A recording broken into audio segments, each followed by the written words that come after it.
ఈ నెల ఆగస్టు 3వ తేదీ నుంచి 8వ తేదీ వరకు సోషల్ వెల్ఫేర్ బోర్డు తరఫున తొలిసారిగా ఉత్తరాంధ్ర సంక్షేమ యాత్ర చేపట్టడం జరిగింది.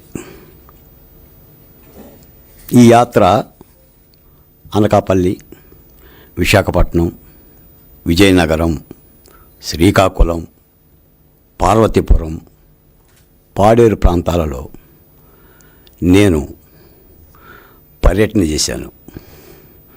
ఈ యాత్ర యొక్క ప్రధాన ఉద్దేశం ఏంటంటే ఏపీ ఎన్డీఏ ప్రభుత్వం, కూటమి ప్రభుత్వం లేదా ముఖ్యమంత్రి చంద్రబాబు నాయుడు గారు 2 ఏళ్లుగా గాడి తప్పిన ఆర్థిక వ్యవస్థను గాడిలో పెడుతూ ఆంధ్రప్రదేశ్లో కనీ విని ఎరుగని రీతిలో చేస్తున్న అభివృద్ధి కార్యక్రమాలు, సంక్షేమ కార్యక్రమాలను ఉత్తరాంధ్ర ప్రజలకి తెలియపరచడం అనేది ఒక ప్రధానమైన లక్ష్యమైతే, రెండవది సామాజిక సంక్షేమ బోర్డుకు సంబంధించి సాంఘిక సంక్షేమ హాస్టల్స్ పర్యవేక్షకులు, డాక్టర్ బిఆర్ అంబేద్కర్ గురుకుల పాఠశాల అధికారులు, వీళ్ళందరితో కూడా సమీక్షా సమావేశాలు, 2 విద్యార్థులతో మాటామంతి కార్యక్రమం, 3 ఆయా ప్రాంతాల్లో ఉన్న బహుజన కులాల ఆత్మీయ కలయికలు. ఇలా ఈ 3 సూత్రాలతో ఈ కార్యక్రమాన్ని చాలా దిగ్విజయంగా, చాలా జయప్రదంగా నిర్వహించడం జరిగింది.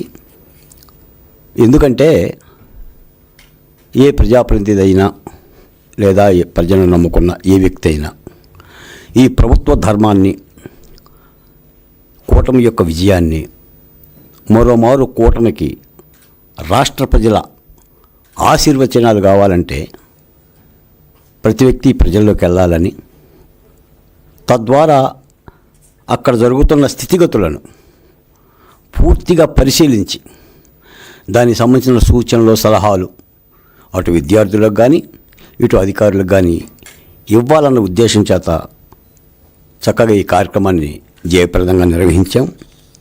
అన్ని జిల్లాలకు సంబంధించిన సోషల్ వెల్ఫేర్ డీడీలు, అలాగనే డీసీఓలు, అలాగనే ఎస్సీ కార్పొరేషను ఎగ్జిక్యూటివ్ మెంబర్లు, సంబంధిత వార్డెన్లు అందరూ కూడా సాధారణంగా తన మాతృ సంస్థ అయిన సోషల్ వెల్ఫేర్ బోర్డు యొక్క చైర్మన్ని ఆహ్వానించి పిల్లలతో కలిపి సహకరించినందుకు కూడా మీ ద్వారా కూడా సంబంధిత సిబ్బంది అందరూ కూడా ధన్యవాదాలు తెలియజేస్తున్నాం.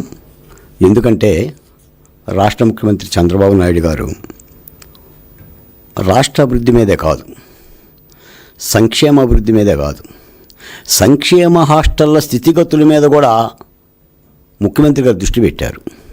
స్వయంగా ముఖ్యమంత్రి గారే పలు హాస్టళ్లను సందర్శించారు, విద్యార్థులతో సంభాషించారు.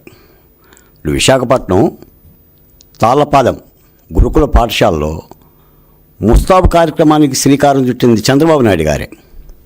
అంటే అన్ని హాస్టల్ విద్యార్థులు కూడా స్కూల్కి వెళ్తున్నప్పుడు లేదా హాస్టల్లో ఉంటున్నప్పుడు శుభ్రంగా ఉండాలని, తలదూవుకోవాలని, కొబ్బరి నూనె రాసుకోవాలని, ఉతికిన బట్టలు వేసుకోవాలని, తద్వారా శారీరక ఆరోగ్యంతో పాటు మానసిక ఆరోగ్యం కూడా నిలబడుతుందని ఆ ముస్తాబు కార్యక్రమానికి కూడా చంద్రబాబు నాయుడు గారు శ్రీకారం చుట్టారు.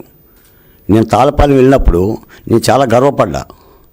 చంద్రబాబు నాయుడు గారు వచ్చిన గురుకుల పాఠశాలకు వచ్చి నేను అధికారులతో రివ్యూ మీటింగ్ పెట్టడం అనేది చాలా గొప్పగా అనిపించింది. అంటే ఉత్తరాంధ్ర బాగా వెనుకబడ్డ ప్రాంతం, అప్పుడప్పుడు వార్తల్లో కూడా విద్యార్థుల గురించి వార్తలు వస్తూ ఉంటుంటాయి. పిల్లలకు భోజనం చాలలేదనో, పిల్లలకు వసతి సౌకర్యాలు బాగోక ఇబ్బంది పడుతున్నాయని వార్తలు వస్తున్న నేపథ్యంలో ఒకసారి అధికారుల్ని కాస్త కదిలించే విధంగా కార్యక్రమం ఉంటుందని భావించి ఈ కార్యక్రమానికి శ్రీకారం చుట్టాం. మీకు గతంలో ఏనాడైనా ఒక రోజు చెప్పుంటాను, గతంలో సోషల్ వెల్ఫేర్ బోర్డు అనేది గత 5 ఏళ్ళు ఎక్కడా కనిపించేది కాదు. అసలు అది ఉందే తెలిసేది కాదు, లేనిదే తెలిసేది కాదు. మీకు మాజీ ముఖ్యమంత్రి జగన్మోహన్ రెడ్డి గారు కూడా నాడు నేడు కింద పట్టించుకుంటే ఏదైనా పాఠశాలను పట్టించుకున్నాడు తప్ప మొత్తం హాస్టల్స్ అని, డాక్టర్ బిఆర్ అంబేద్కర్ గారి గురుకుల హాస్టల్స్ అని, ఈ ఎస్సీ ఎస్టీ మైనారిటీ పిల్లలుండే ఈ హాస్టల్స్ అన్నిటినీ గాలికి వదిలేశాడు. ఎక్కడ ఏ హాస్టల్ విద్యార్థి కూడా ముద్ద అన్నం పెడుతున్నారో లేదో కూడా పర్యవేక్షించాల. వాళ్ళకి ఎలాంటి నిధులు కూడా ఇవ్వాల. పైగా ఏంటంటే ఏదో చేసాం, ఇంకో ఆ ఫోటో చూపిస్తారు, ఈ ఫోటో చూపిస్తారు, అదిగో నాడు, ఇదిగో నేడు అని చెప్పని ఈ ఫోటోల వాతావరణం చేశారు తప్ప ఎక్కడ పట్టించుకోవాలా. కూటమి ప్రభుత్వం వచ్చినాక ఆంధ్రప్రదేశ్లో అన్ని హాస్టల్లో 1350 మంది శానిటరీ వర్కర్లు నియమించారు ముఖ్యమంత్రి గారు. గతంలో శానిటరీ వర్కర్ లేరు. కడిగితే వార్డుని కడుక్కోవాలి, లేకపోతే పెద్ద పిల్లలు కడుక్కోవాలి. 1350 మందిని శానిటరీ వర్కర్లు వేశారు. సీసీ కెమెరాలు పెట్టారు, ఆర్ఓ ప్లాంట్లు పెట్టారు, నిఘా పెట్టారు, సమీక్ష సమావేశాలు పెడతారు. ఎప్పటికప్పుడు ప్రిన్సిపల్ సెక్రటరీ కానీ డైరెక్టర్ కానీ జూమ్ మీటింగ్లు నిర్వహిస్తారు, పిన్ టు పిన్ అడుగుతారు. అంటే ఈ పర్యవేక్షణ పెద్ద ఎత్తున పెరిగింది. జగన్మోహన్ రెడ్డి గారు కూడా ఇంకో పని కూడా చేశాడు. ఆయన దిగిపోతూ అసలు ఈ సోషల్ వెల్ఫేర్ బోర్డుకి తాళం వేశాడు. దేవాలయానికి తాళం వేసినట్టుగా రాజ్యాంగపరంగా వచ్చిన ఈ బోర్డు అనే ఒక మాతృక సంస్థకు తాళం వేసేసి హ్యాపీగా ఆ తాళం ఎక్కడో పడేసేసి వెళ్ళిపోయాడు. అప్పుడు చంద్రబాబు నాయుడు గారు వచ్చి జీవోఆర్టీ నెంబర్ 284 ఆర్డర్ ద్వారా ఆ తాళం తీశారు. అంటే దేవాలయం లాంటి బోర్డు తలుపులు తెరిచారు.